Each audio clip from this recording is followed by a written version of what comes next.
c'est possible de les déployer parce que ñoom toujours étude bi lu tax mu jël temps c'est pour étudier tous ces paramètres yi nga xam ni mën na am impact sur la société je suis sûr et presque certain que loolu xool nañ ko donc rationalisation boobu c'était une exigence économique parce que mënuñu ni économie bi mi ngi traverser une période de marasme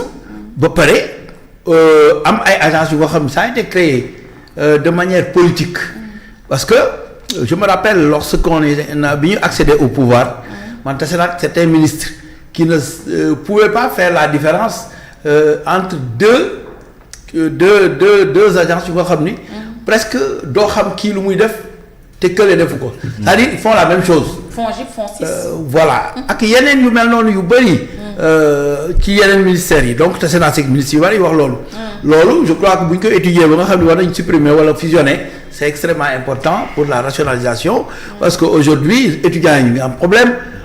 enseignants yi ñu ngi am problème je peux pas le dire enseignants yi de toute façon moi je dis que je suis enseignant et les efforts que le gouvernement ont fait pour les enseignants sont tellement énormes que war nañu mën a bàyyi réclamation bu jëm ci affaire finance vraiment ñu xool les conditions d'études des étudiants et élèves lu ko defee loolu mooy jëmale affaire yi kanam parce que au fond j'ai fait des propositions dans ce sens par exemple les étudiants war nañu mën a dem ci ay entreprises ñu jël leen ñuy def école entreprise par stage bu ko defee ñu leen di rémunérer autour de 100 000 ou 150 000 ça pourra diminuer seen grève yi nga xam ne c'est lié toujours aux finances parce que dans les pays développés loolu am na fa et pourquoi pas ici on a 407 000 entreprises et quelques d'après le recensement général des entreprises perpétré par l'ANSD le recensement de 2016 aujourd'hui war nañu yokku mais entreprise yooyu pour que nekk consommé woon benn étudiant rek jël 100 000 fay que il faut que aussi les organes de secteur privé mettent la main dans tout ça donc rationalisation bi c'est extrêmement important et je salue ces efforts du gouvernement keroog bi ma demee Rewmi TV posé nañ ma question boobu ma ne leen ñu ngi ci liggéey te très bientôt dinañu am ay résultats aujourd'hui on a les résultats des études et je crois que véritablement 55 milliards en 3 ans ça peut construire hôpital wala école wala des bourses d'étudiants tout cela est une question même de solidarité nationale parce que am na loo xam ne bu amee ci réew li koy relancer l'économie mooy la redistribution des revenus la crise économique des années 30 li ko levé mooy la redistribution des revenus c'est-à-dire au fond on a ponctionné sur les titulaires de hauts revenus redistribué que sur les titulaires de bas revenus ou qui n'ont pas de revenus cela relance la consommation parce que ki doon jënd ki am 1 million de salaire wala 2 millions bu dee jënd ñaari saaku ceeb boo ko yokkalee ñaari saaku ceeb yooyu lay jënd mais ki nga xam ni fukki junni la am nga yokkal ko bu doon jënd benn saaku ceeb mën na jënd saaku ceeb ak genn wàll parce que loolu mooy relancer la consommation et c'est ça qui a réglé le problème de la crise économique des années 30 donc ce qu'ils ont fait aujourd'hui est salutaire je m'attendais à ce que des félicitations fusent même de l'opposition parce que quand même ñoom agence yi yëpp ñoom ñi fi nekkoon ñoo ko créé woon et c'était politique aujourd'hui on a dénoncé lorsqu'on était dans l'opposition et aujourd'hui bi ñu ñëwee ñu ngi koy jéem a jëmal de toute façon mis à part li nga wax mooy institution yi nga xam ni on les a supprimés c'est une manière d'économiser également yi nga xam ni c'était des doublons de salaire wala des gens qui ne sont pas là et qui sont payés yooyu yëpp c'est des économies qu'il faut récupérer pour insérer masse financière boobu yëpp ci relance économique bi nga xam ni ñu ngi ci nekk je crois que donc ils sont dans la bonne voie et c'est ça n'est-ce pas qui prime véritablement sur les considérations d'ordre politique d'accord très bien dinaa ñëwaat après Baba si yow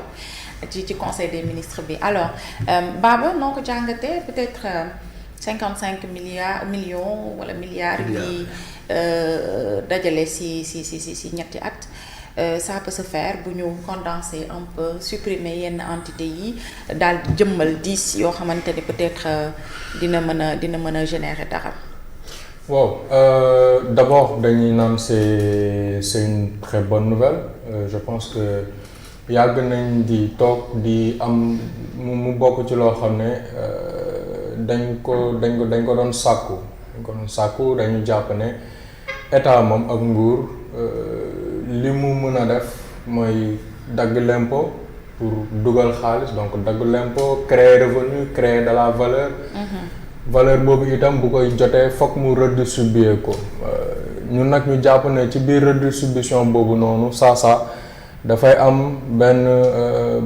balance bi dafay pencher trop ci benn côté maanaam li état bi di dundee day bëri trop maanaam li muy jël ci bor la muy jël ci impôt et cetera la mu ci dundeewaat day ëpp sax la muy réinvestiraat ci peuple bi nga xam ne ñoom lay daggee taxe bu levee bor seen tour la ko def donc en soi c'est une bonne nouvelle mais nag ñu taxaw ci quelques chiffres xam nga bu ñu nee 28 milliards de dotation budgétaire 9,2 milliards de masse salariale 982 agents 2,6 milliards de dettes chiffre bi nag bi nga xam ne moo ëpp solo mooy ñaata la ñuy économiser on nous parle de 55 milliards sur 3 ans Fatima, tu conviendras avec moi que 55 milliards par contre ce n'est pas beaucoup 55 milliards boo ko rapporté à un budget de 6 000 milliards wala nga rapporté ko à une masse salariale de l'administration de 1500 milliards à l'année 55 milliards sur 3 ans bëriwul loolu lan moo koy expliquer ay question la yu sous-jacente ndax on a épargné beaucoup d'agences ndax lan moo tax parce que jàppoon nañ quand même ne bu ñu fusionné agence ak thématique bi ni nga xam ne bi premier ministre bi porté woon na ko ñu dégg ko ci assemblée mu joxe woon date bu wees bu yàgg d'ailleurs ñu ngi doon xaar mu gën a conséquent la ñu gën ko yëg mu doon koppar yu gën a bëri yoo xamante ne bii dañ koy économiser bu loolu jàllee nag beneen mbir bu am solo yu am solo sax yoo xam ne foog ñu taxaw ci mooy genre réforme yi bu ñu seetloo ci yeneen réew yu koy def souvent dafay créer ni liggéey bi agence bi war a liggéey boobu entreprise parapublique boobu waroon a liggéey en général liggéey la boo xam ne warta mën a ñàkk ci réew wala warta mën a ñàkk ci état donc qu'est-ce qui se passe bu ñu supprimer ab structure boo xamante ne bi moo daan def liggéey sàngam te liggéey boobu réew mi di ko yittewoo ba tey tâche yooyu dañ koy jël daal di koy dugalaat ci yeneen service de l'État donc en soi charge de travail la bu war a dolleeku ci ñeneen da war a dolleeku ci yeneen service charge de travail nag bu dolleekoo ci yeneen service lii mën a am mooy ñu yokkal leen ñoom itam ay employés service yooyu nga xamante ne bi dinañ am pour assurer tâche yu bees ak responsabilité yu nga xamante ne bi bokkul woon ak ya ñu amoon alors bu loolu weesoo di nga bàyyi xel itam nombre d'employés bu am solo bi nga xam ne moom la ñuy tudd ne ñoom ñoo nekkoon ci yooyu la entreprise ki agent